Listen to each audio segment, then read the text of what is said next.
How you doing? Good morning.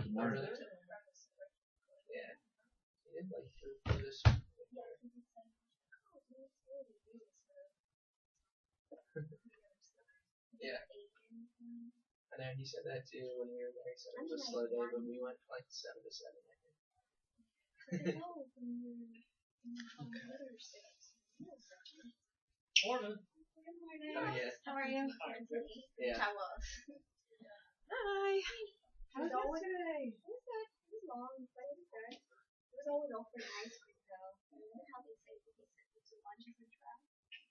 Do you want ice cream? Do you want ice cream? You on surgery? Yep. All right.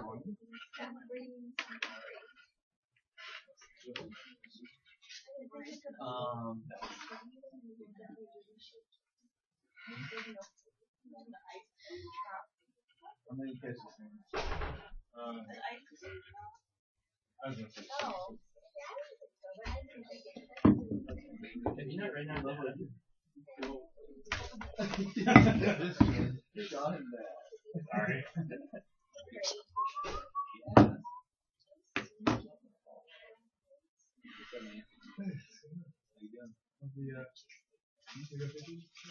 Yep.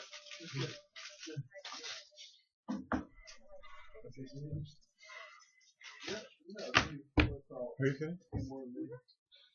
I threw it on.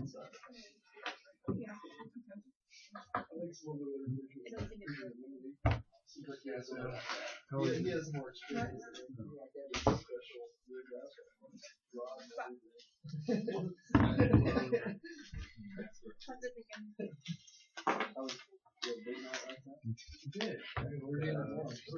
Nothing. Great bands. Yeah. So pretty, so beautiful. Goes without saying, but Pretty good. this was unplugged, but Why would you do that? did you privy to the microphone emblem? Because like on Friday it had like an X over the mic, like there was no microphone. And just a little thing out of it. How are you feeling? I feel a little Oh my gosh, look at that. Okay. Let's see. It should start downloading shortly. Well, that's a great thing to do in a journal. Starbucks this one?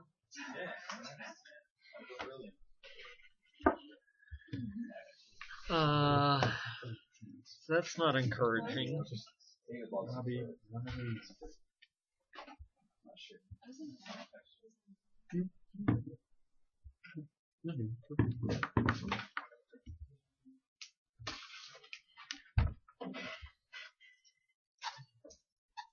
To the owner of Moe's Bows, the prototype.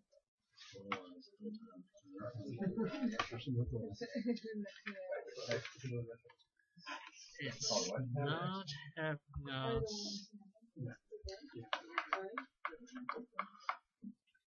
So, one quick question. I'm not They're like sure if $40. we are. Yeah. I think we had ourselves paused. Apologies to anyone joining us online. We are now starting to record. I think we're having some trouble with integrity this morning.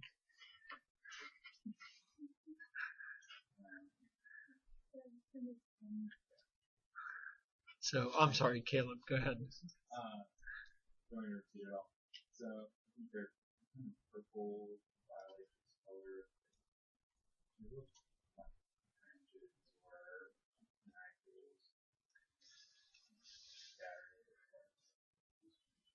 So they look like they wouldn't be palpable. So macula if less than a centimeter, patch if greater,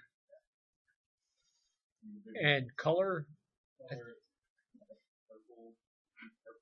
So is that the only color you see?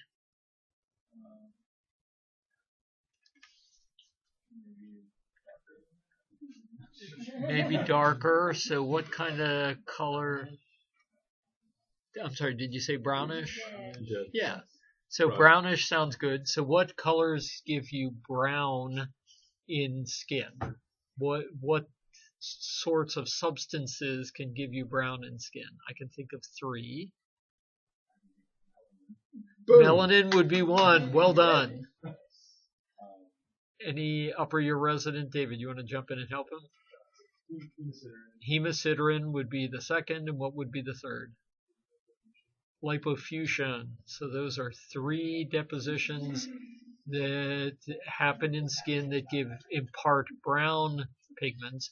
So when you see shades of red plus brown, it could be blood, heme, plus hemosiderin, or it could be, in this case, violaceous, like an interface process giving rise to post-inflammatory pigment. Unlikely this would be lipofuscin. So if these lesions, assuming that these were somewhat indurated lesions, and this were brown and that was heme, it might be a combination you could see in something like Kaposi's sarcoma, where you've got vascular and then hemosiderin deposition. But these being macular and having secondary change, you see scale there, I'm thinking more that this is an inflammatory rather than a neoplastic process. And if this is interface giving rise to a darker, duskier center and then post-inflammatory change, you want to jump in? Fixed drug. So fixed drug might be a very good fit for that. Fixed drug, when it happens repeatedly, does it happen in varying locations, or is it perhaps fixed? Well done, sir. That was a tough one, but you came through. So fixed drug is in fact fixed in location with each recurrence, but you start to add more and more and more of them over time. So with repeated exposures, you get what's called generalized fixed drug. And we'll get referrals from someone who says, morphologically, it looks like fixed drug, but he's got so many of them. Well, what was his history? He started with one. That one kept coming back. Then he added a few more. Then he added a few more every time he was exposed to his Tylenol or, whatever his cause for his fixed drug was. And eventually you get generalized fixed drug. Okay. David. Wow, coral sign. So it looks like feathery coral. I like how you make yourself laugh. It just looks like coral. Okay, so James. Oh, I don't know. Or lightning. Yeah. So the guy right now is getting an EKG, obviously. So there was some concern there. He's a young person. Young people often don't get EKGs unless there's some. Maybe you have that golfing and we have Like a lightning strike or something? Like a lightning strike. That's exactly what that is. Yeah. And this is a Cool golf. You see all sorts of things. You also see people carrying ladders near power lines where it arcs. They say, well, I've got plenty of clearance, but it arcs across. So lightning type strike, electrical, which is why you can have myocardial necrosis and arrhythmia as well. Oh, wow. I don't know if you change your triggers or you're just doing something once to get the strong, so you're just doing it. Okay. So, David, how about this one?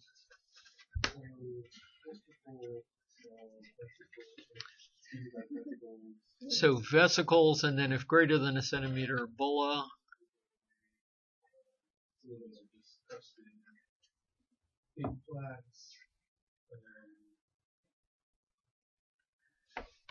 So do you think this arose de novo, or do you think this is a ruptured, denuded version of that? It's always the second one, so ruptured, denuded version of that is more likely. Okay, and then is it content to stay like that, or does it then form secondary vesiculation And is that happening centrally or at the periphery like a string of pearls? Okay, so what kind of bullous disorder loves to do a string of pearls pattern at the periphery of lesions once they have eroded? So IgA is the one that loves to do that. So linear IgA bullous dermatosis, which can occur de novo as an immune bullous disease or can be secondary to something. What is it usually secondary to? Vancomycin, correct. And then this is another patient with linear IgA, and again you get the appearance of the bully or new vesiculation happening at the periphery of the denuded area once the bulla ruptures. Okay. So this looks like Looks like livido-reticularis, and you might have somewhat of a broken ring racemus livido pattern. If you have dusky areas, you want to biopsy there. If you just have areas of pallor, it's right in the center of the pallor. And if you're not sure which it falls into, it may be good to get both so that you don't miss the pathology. And so your differential?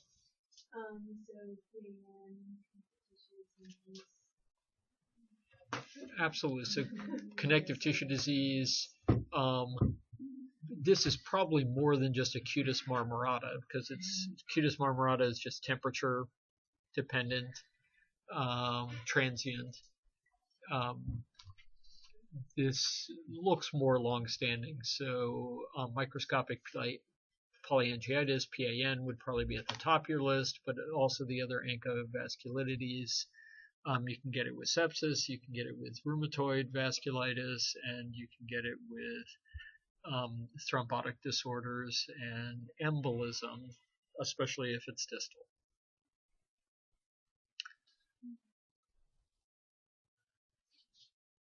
Okay, James. She has some fairly non-scriptal. And it is non-ferniform or non-coralliform, right? Correct. That's just pretty much a bump there. Okay, go ahead. So it looks like there's not a lot of surface change. So it's like something in the dermis, likely. Correct. So it looks maybe a little secondary change here, but it looks like the primary process is dermal. I agree with you. I mean, like a lateral brow location is like dermoid cyst, maybe there. Could be another little adnexal neoplasm. So things like adnexal neoplasms can do that. Does it look like there's overlying acanthosis, or is it stretching the skin and giving an exaggerated light reflex as a result? Yes. Yes. So things like granular cell tumor, dermatofibroma, spits that tend to give you a dull surface because of the pseudoepitheliomatous hyperplasia are probably out of the picture. Other things that in this color morphology distribution would fit in the differential other than adnexal neoplasms? I mean, there are multiple. There are, in fact, multiple.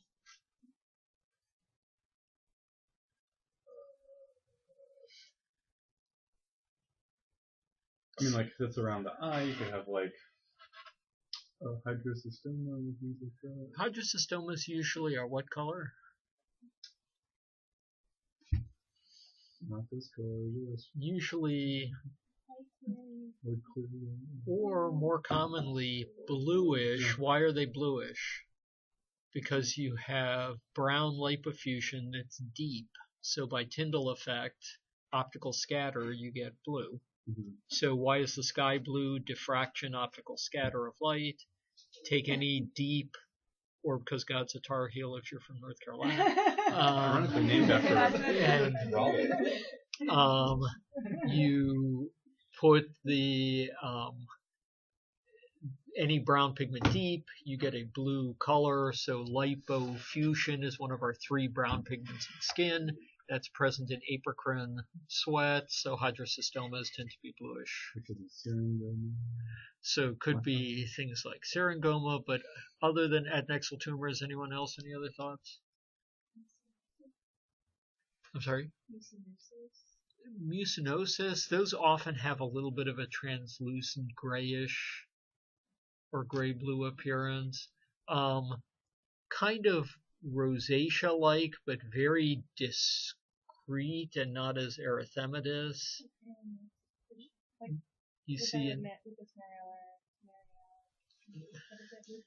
lupus miliaris disseminatus facii or acne agmenata can look exactly like that. In fact, that's probably what this is.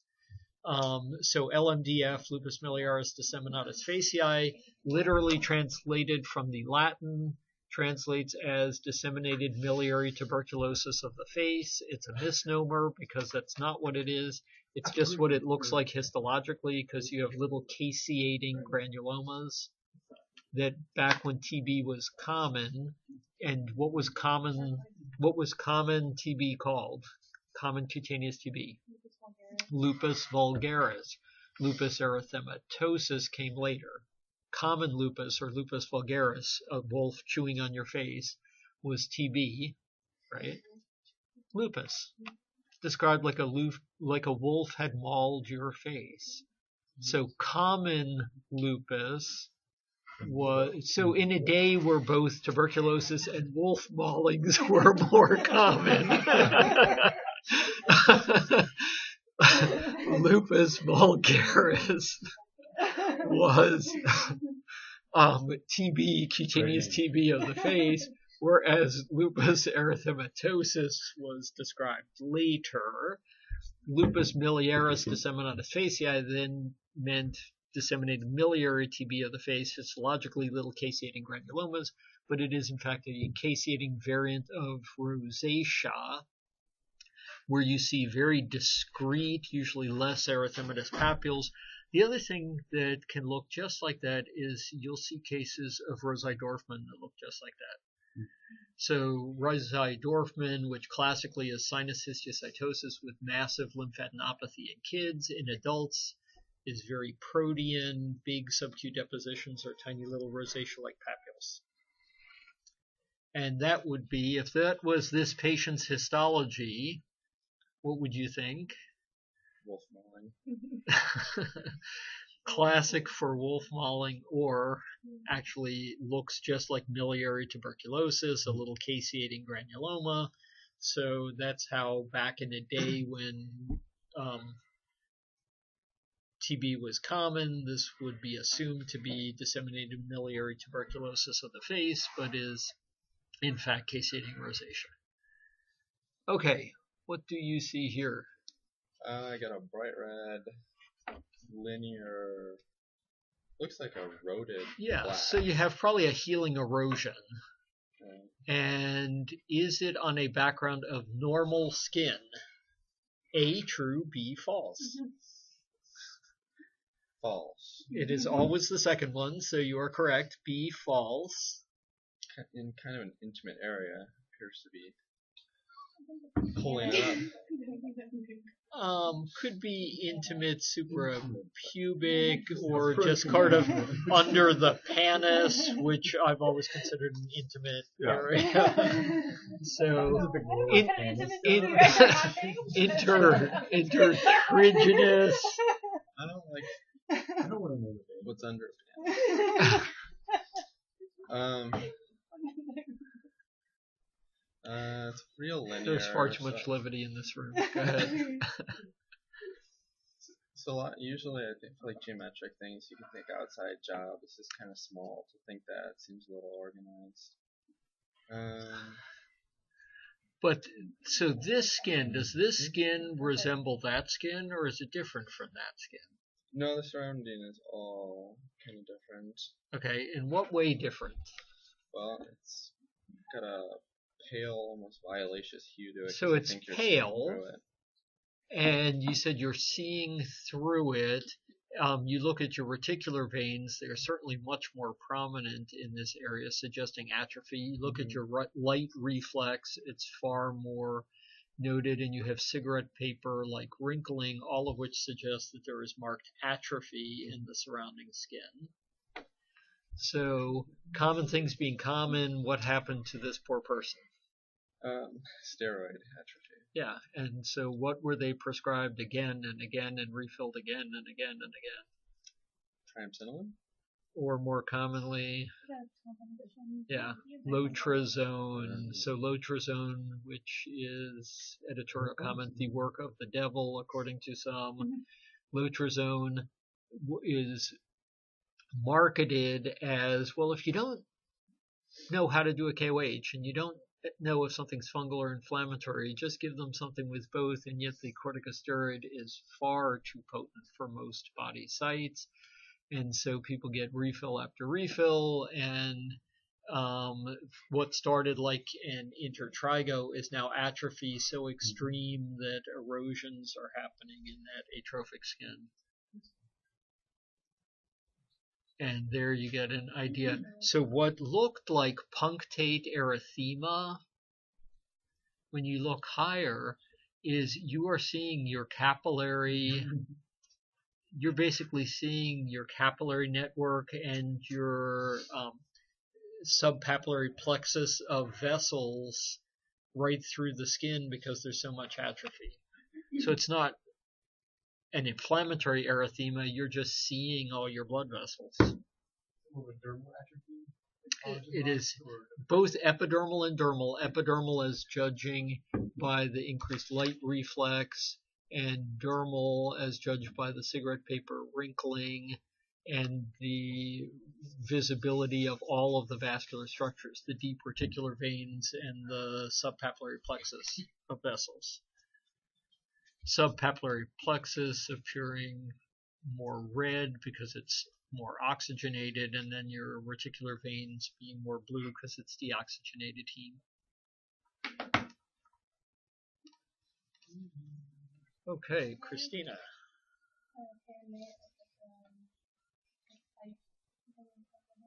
I'm sorry, say it again. It's like a hair and I think a bug attached to the hair. A hair and a bug attached to the hair. It's a net. Yeah, so this is a louse, and the little baby louse is still in there. You can see its ugly little legs, right? There is a respiratory operculum here through which it must breathe. And other than that, it is in a chitinous shell. So how would you treat said louse net? What? Janet. So Crisco Vaseline things, you get about a 20 to 30% nit kill. Don't they have those cones you can use? Like the medicate the it's got like, what does it have on it? There are nit combs, and the the old joke is that the space, so that the hair doesn't tangle, they have to make the space between the teeth of the comb twice the diameter of the nit. So they can do some removing even with an expensive nit comb. To do effective louse control with nit combing alone, it is 20-minute combing twice a day for 10 days. Some children resist this procedure. So how else might you approach it? Shave Jackson's head. Yeah, so shaving of heads is actually traditionally has been done for thousands of years. I've been told by Korean friends that when things heat up on the peninsula, there's always on the news the North Koreans shaving their head means they're preparing for war. It's not to make them look fierce, it's because louse infestation was often associated with death. So during times of war, most death is caused by A, bullets, B, landmines, C, disease, non-battle injury. It would be C, it's always spread of disease, and during many of our conflicts, those diseases were louse tick-borne to include things like trench fever and, more importantly, typhus. And typhus has zoonotic reservoirs, and then it rapidly comes back into epidemic proportions in times of war and natural disaster, spread by body lice. And if you read McCullough's book on the Revolutionary War, he was talking about people dying of louse infestation. So people with heavy body louse infestation would become sickly and die. It was not from all the blood that they were sucking out, it was from the diseases that they carried. So shaving of the head is one thing you can do. There are things on the market that say they dissolve this knit cement. Knit cement has the same composition as amyloid. You can dissolve it, but you dissolve all hair long before that. But it is brittle and you can snap it, which is what you're doing with the knit combing. The various things that we use, permethrin does not penetrate very well through this chitin, but it has a residual effect, so it's still around as the little guy hatches. The problem is there's a lot of permethrin resistance now. Malathion gets through a little better, but still not great. And then there are various things, like right now, Alesvia, no conflict of interest, that is occludes the respiratory operculum, and in the adult has benzyl alcohol that stuns open the respiratory openings so that the inert ingredients can plug them and asphyxiate the little guys. That's what like wine is like, right? The benzyl alcohol. I'm sorry? That's what Dr. Wine likes, benzyl alcohol. Yeah. So benzyl alcohol is, that's what's in Alesvia. It's in other, some of the other products. Results, which is marketed in Canada, also has benzyl alcohol in it, and the benzyl alcohol basically, that's what it does, is it stuns the respiratory openings so that the inert stuff can get in. Okay, who's next? Yep. So I see kind of like a cobblestone-ish tongue. Cobblestone-ish tongue. And what else do you see? Looks like pus. So I'm not sure. probably not purulence. This is probably a macerated fibrinous eschar overlying an ulcer. So,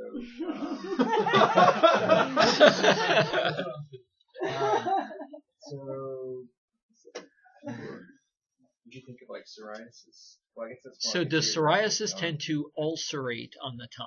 Not usually. Which one is more likely to ulcerate on the tongue and have a macerated fibrinous eschar overlying an ulcer? Like LP? Like LP. What else does LP on the do on the tongue? Perhaps a reticulated pattern of whitish. No, it doesn't. It does cause, but they're not, they don't call like Wickhamstria. So Wickhamstria is hypergranulosis in the lichenoid papule. But reticulated lacy white, which is what you're seeing here at the periphery. So putting that together with the ulceration on the tongue, you are correct, probably lichen planus.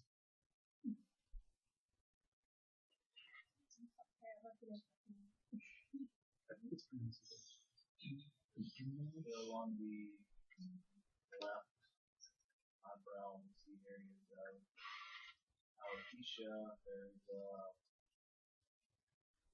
white. It looks like it could have some substance to it, like maybe. Okay. So we're in a brow, and I think you noted alopecia, and you noted some erythema, which you noted was more pink than cherry red, and white areas, which may be scarring. And I'd say that is perhaps suggestion that some of that is depressed, so depressed areas of scarring. So scar and a pink-colored erythema producing alopecia in a brow.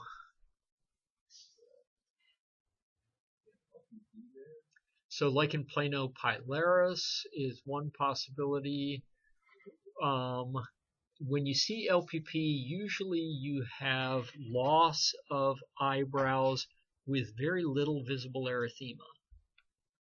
So LPP, when it affects the brows, you get a Graham Little Picardy type look where you just lose your brows, but you don't really see erythema. You don't see a patch or plaque there because LPP is sniper fire that just picks out individual hairs. What broadly scars and gives areas of characteristically pink rather than red. Remember, LPP is more violaceous. The pink goes more with what kind of things? Connective tissue disease. And what kind of connective tissue disease loves to scar the brows like that? Lupus would be more likely than dermatomyositis. Lids are spared, brows heavily involved, much more likely lupus than DM.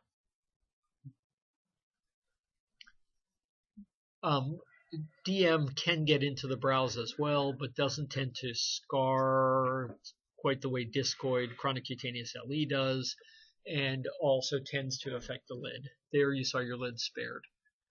Okay, how about here? Blake? It's like a person with orientation to cavities that have been filled. Okay, excellent. Some white patches that would form. And then some scattered other erythematous.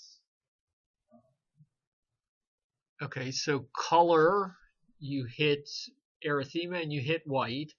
How about morphology? You know, distribution's pretty obvious here, right? Or somewhere in the mouth. Yeah. Then it looks like there's some erythematous macules with a white border. So erythematous macules, white border. Here, what would you call this morphology?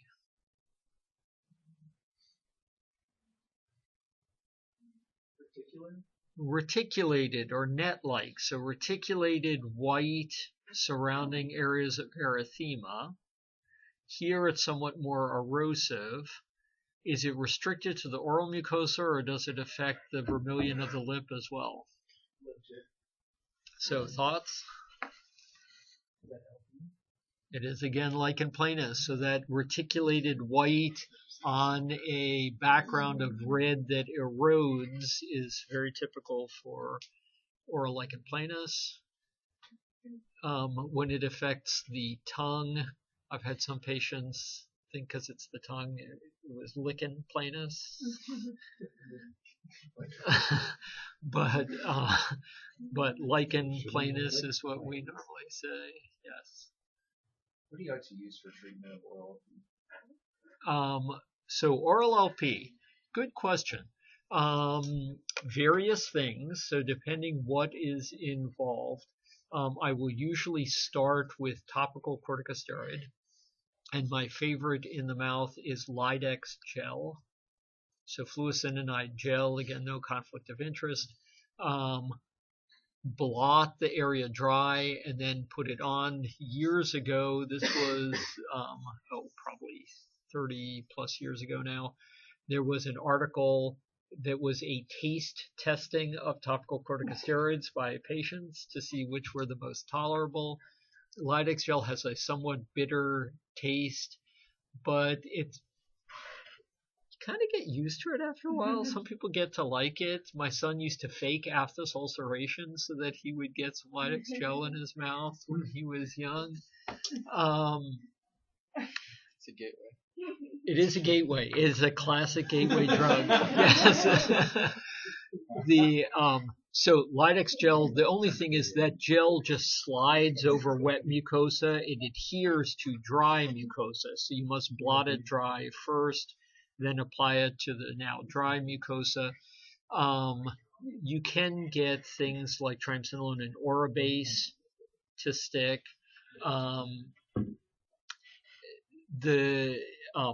Next step would be clobetasol topically.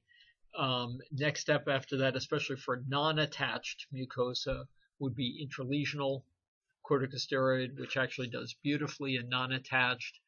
Injections not as well tolerated in attached mucosa. So like gum versus cheek, correct. Cheek is a non-attached mucosa, non-attached to bone. It's still attached to your body.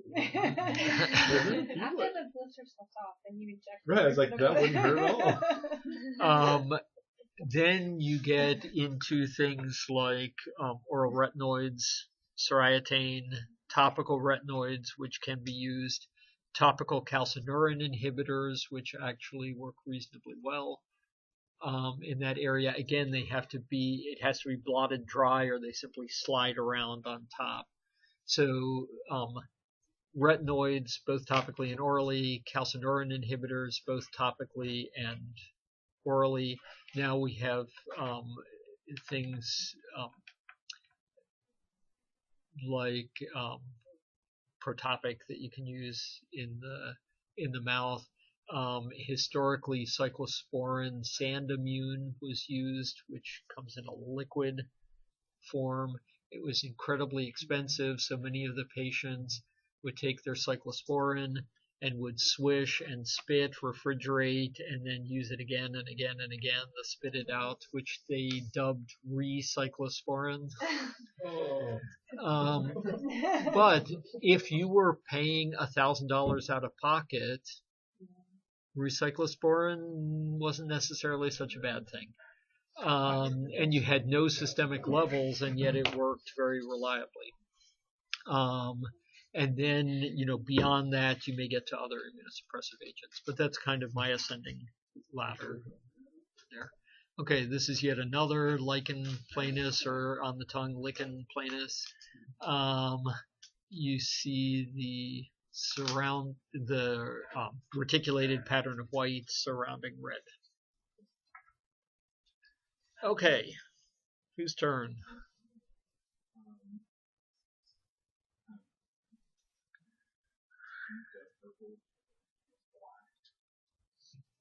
So almost black, but you're suggesting that is a very, very deep shade of purple.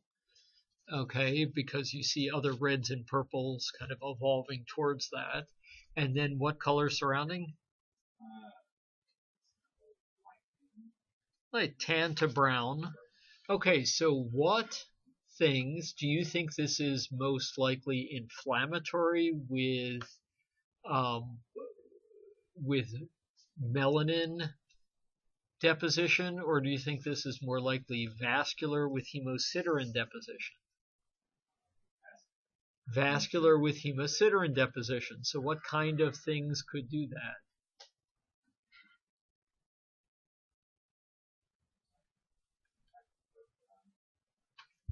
Anyone want to jump in, upper your resident?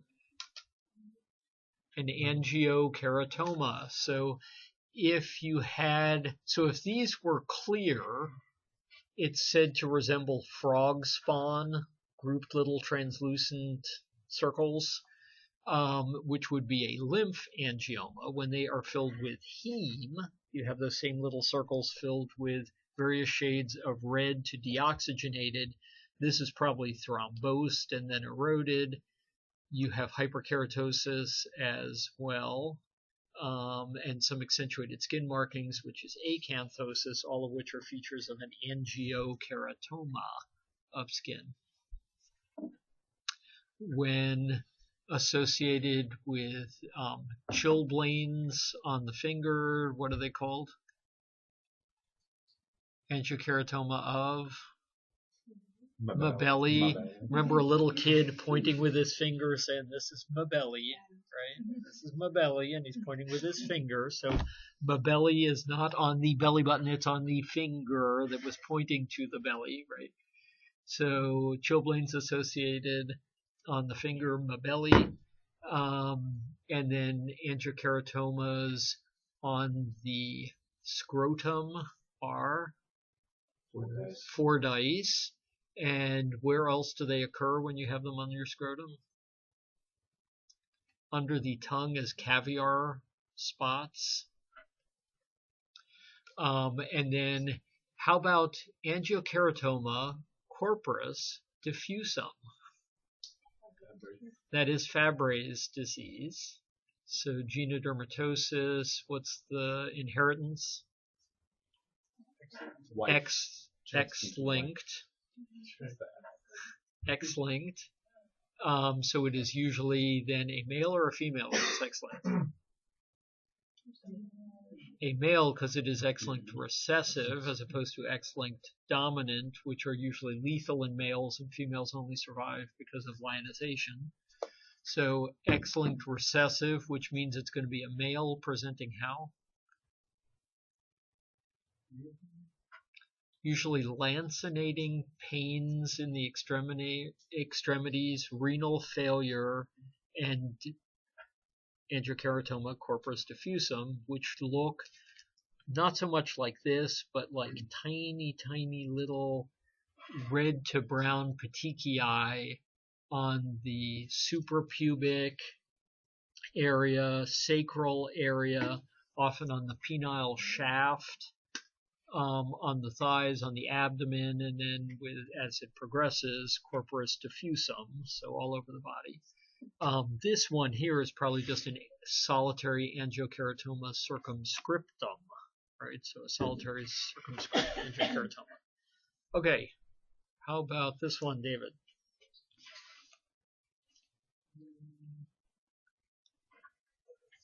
Lower abdomen, increased skin muscles, stria. So stria are usually violaceous, right? I'm not sure I see stria here.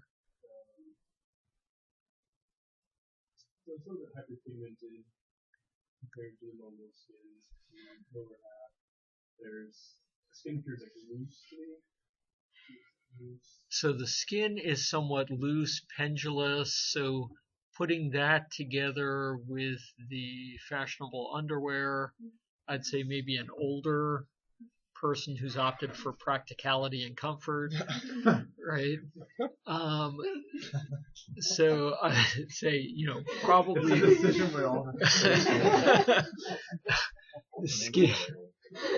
skin somewhat lax.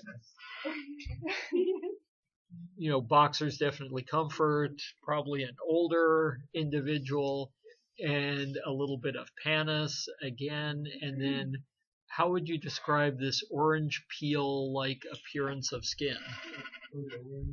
Peau d'orange. So peau d'orange appearance, or if you don't speak French, peau d'orange. So peau d'orange appearance of skin, which means just orange peel or skin of the orange, which usually is associated with what? Yeah, lymphatic plugging, lymphedema. So is there any kind of lymphedema of the pannus?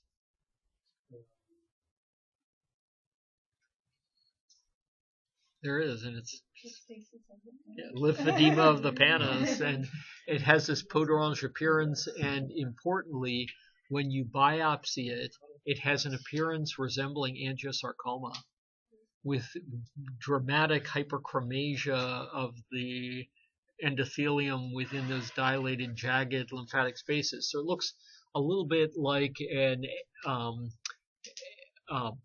AVL, atypical vascular lesion, which is a precursor to angiosarcoma in the setting of lymphedema.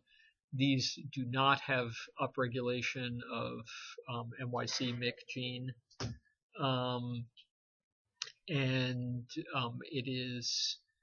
It's a very typical appearance. The erythema often goes with it. So you see it in pendulous breasts, pendulous pannus on the abdomen. I'm sorry? More like lymphedema. There's chronic scarring of the lymph vessels. Some of that may be streptococcal in nature, that there was a streptococcal cellulitis. So most cellulitis is A, staph, B, strep in origin. Strep. The vast majority is strep, not staph, causing cellulitis. And then strep loves A, just to hang around in the dermis, B, to target the lymphatics, so that much of our lymphedema is post-streptococcal in origin. Okay, how about this individual?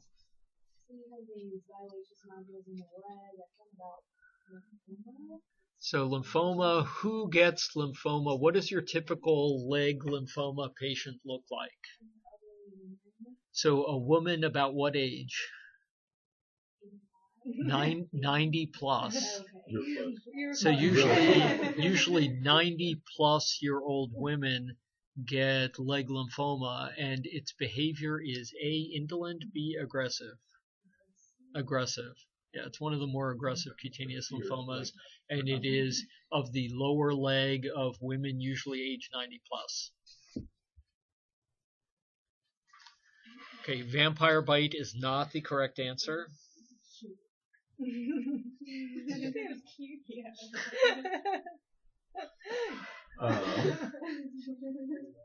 So some would offer a cute, two little kind of crusted or slightly scaling.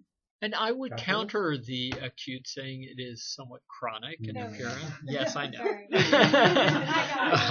Sorry. Because That's okay. there, I see hyperpigmentation centrally, and I see scale, a ring of scale. So what might one do? Biopsy it. Scrape it. Yes. Biopsy it. So Then finish stain it. complete this sentence. If it scales, comma, Scrape it. scrape it. So it is KOH positive. So these kind of crusted, highly inflammatory KOH positive things, is this A, an anthropophilic fungus, or B, a geophilic or zoophilic I fungus? think the latter two. It would be one of the latter two. And so we see a lot more zoonotic than we see geophilic fungi. And zoonotic are associated with rats, cats, and dogs. And the most common scenarios are either puppies or kittens or hay. And there have been rats in the hay. There have been rats in the hay. Don't play. And this is, I remember it. you will see people who are being treated as guttate psoriasis, but they're all KOH positive, and they have been on a hayride or something like that.